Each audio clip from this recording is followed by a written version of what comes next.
शैलीमध्ये काय बोलतो तशी तुमच्या इतकीच मला पण उत्सुकता आहे.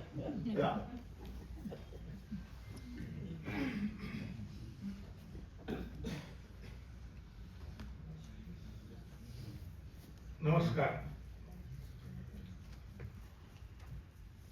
विनयचा आणि माझा संबंध फर्ग्युसन कॉलेज पुरता आला आणि त्याच्यानंतर त्याचा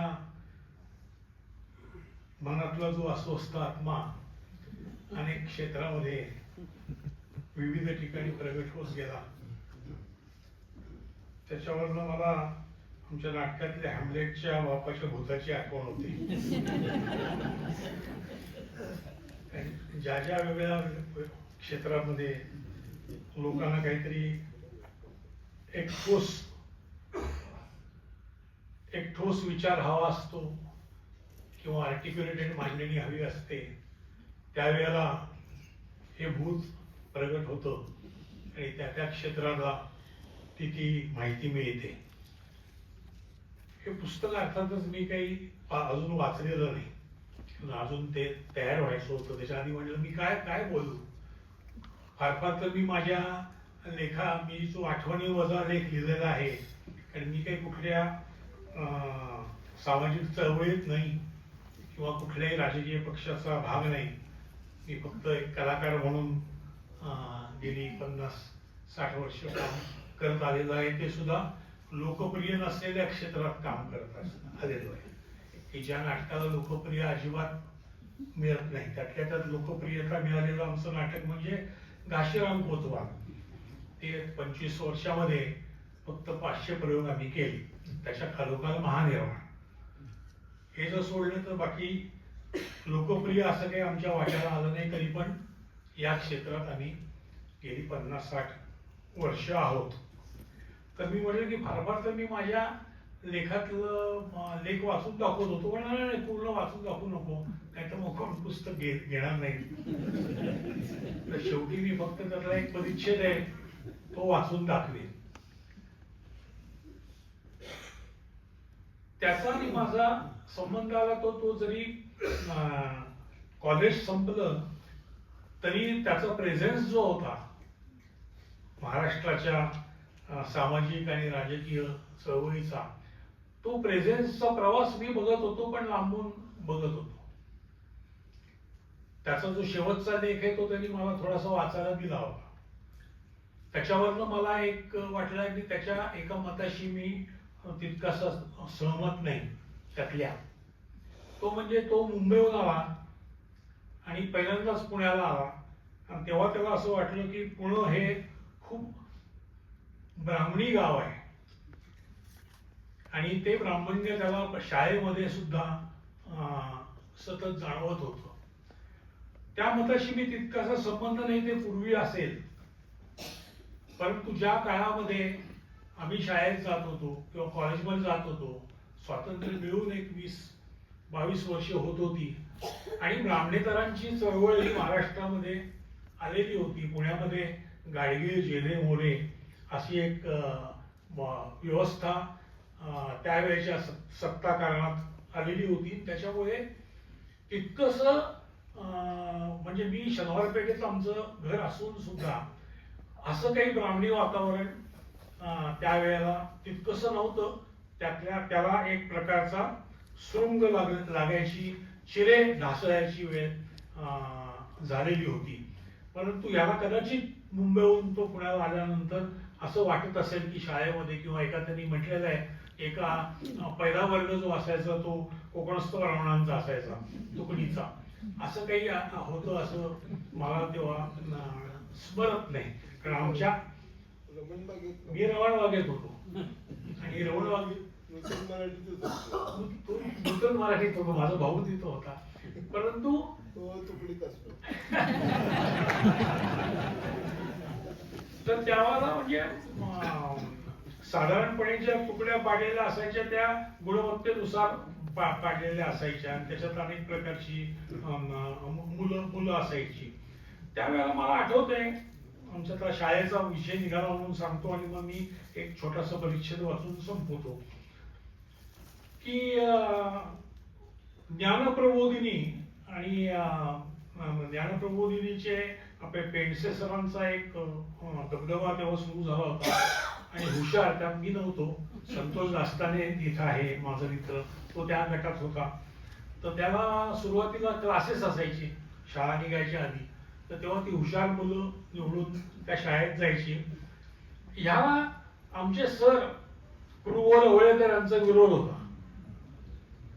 ते म्हणायचे की नाही, असं शिक्षणाचं रेजिमेंटेशन होता कामा नाही.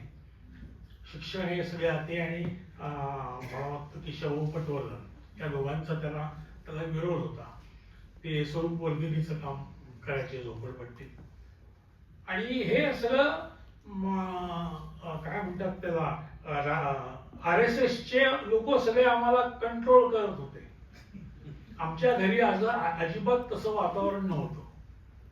पण कधीही आम्हाला तुम्ही RSS कडे जा असं शाळेत कोणी सांगितलेलं नाही. अण्णा जोशी आम्हाला मॅथमॅटिक्स शिकवायचे, त्यांचा घोषवृंद होता, बिगुल वाजवायचे, कोणी ढोल वाजवायचे.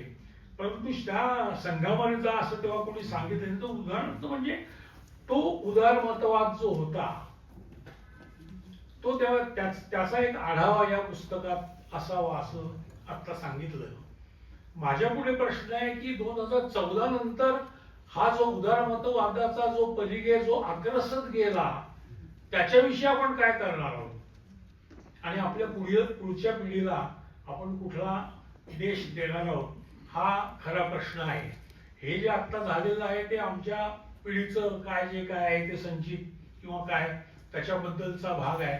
पण 2014 नंतरची परिस्थिती, आता एक पिढी होऊन गेली, 15 वर्ष होतील, 2 पिढ्या जातील, त्यांच्या पुढ्यात कुठला भारत आहे, त्यांच्या पुढ्यात कुठली डेव्हलपमेंट आहे, त्यांच्या पुढ्यात कुठलं ज्ञान आहे, आणि ह्याचा आढावा या पुस्तकाचा भाग 2 म्हणून कदाचित होईल का काय मला पुढे माहित नाही. तेव्हा आम्ही असू किंवा नसू, किंवा ती खरी चिंता आहे. याचा थोडासा आढावा मी माझ्या नवीन नाटकात घ्यायचा प्रयत्न केलाय. ठेकीशी संवाद नावाचं नाटक आहे, त्याच्यात ते आपण कदाचित बघितलं असेल किंवा पुन्हा त्याचे प्रयोग होतील. तर मी एवढंच बोलतो की विनय हर्डीकर सारखा मित्र मला फर्ग्युसन मध्ये मिळाला. फर्ग्युसन मध्ये आमचे अनेक मित्र आहेत, ते आलेले आहेत. राजन हर्षे आलेला आहे या ठिकाणी, बाकीचे कोणी आले असतील तर मला अजून ओळखू आलेले नाहीयेत. परंतु फर्ग्युसन मध्ये त्या वेळेचे लोक होते. बऱ्याच जणांना त्यावेळेला IAS व्हायचं होतं, विनयलाही व्हायचं होतं, पण तो गेला नाही. अनेक क्षेत्रामध्ये मी म्हटलं तसं तो प्रगट होत राहिला आणि त्याची जी वचनं आहेत किंवा त्याची स्वगत आहे ती स्वगत तो म्हणत राहिला. आणि त्या स्वगतापासून कुणी प्रेरणा घेतली आणि किती लोकांनी प्रेरणा घेतली हे आज आपण बघतोय. आता मी त्याचा शेवट माझ्या लेखाच्या, माझं जे काही वैचारिक नाही, आठवणी आहेत फक्त.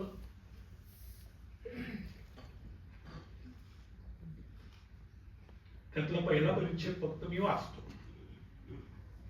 गोठलेल्या आठवणी. अमंत्रमाक्षरम नास्ति नास्ति मूल औषधम अयोग्य पुरुषो नास्ति योजकस्तत्र दुर्लभा. लेखाची सुरुवात भारदस्त वाटावी या उद्देशानं काही वरील श्लोकानं लेखाची सुरुवात केलेली नाही हे एव्हाना चाणक्य वाचकांनी ओळखले असणारच. किंवा प्रस्तुत लेखकाच्या आठवणीत गोठलेला श्लोक ग्रॅमॅटिकली कसा रॉंग आहे असे काहींना वाटले तर मी त्यांना अजिबात दोष देणार नाही. किंबहुना या श्लोकाचा अन्वयार्थ आणि मी असा बादरायण संबंध लावणेही अत्यंत अनुचित ठरेल की काय. माझ्या आठवणीत हा श्लोक गोठावा असे माझ्याकडनं काही घडलेले मला स्मरत नाही. तरी मग तो का आठवावा, यामागे नियतीची काही निश्चित योजना आहे किंवा कसे. का दृष्टांतिक परिभाषेत सावध ऐका पुढल्या हाका असा ओरॅकल सदृश्य टाहो जाणीव नेणिवेंच्या अज्ञात संज्ञा म्हणून कालोघात झिरपत राहायला म्हणायचा. बरे, आठवणीत गोठलेला हा श्लोक आठवावा आणि गुणगुणावा आणि आपल्या वर्तमानी कार्याला झिणे लागावे असे म्हणावे तर तसेही होत नाही. वरील श्लोकाबरोबरच आठवणीतल्या 2 व्यक्ती झूम इन होतात. त्या कोणत्या, त्यांचा आणि या श्लोकाचा काही संबंध आहे किंवा कसे. चला तर मग साल अंदाजे 1968, स्थळ पुण्यातील 1884 साली स्थापित फर्ग्युसन कॉलेज. धन्यवाद.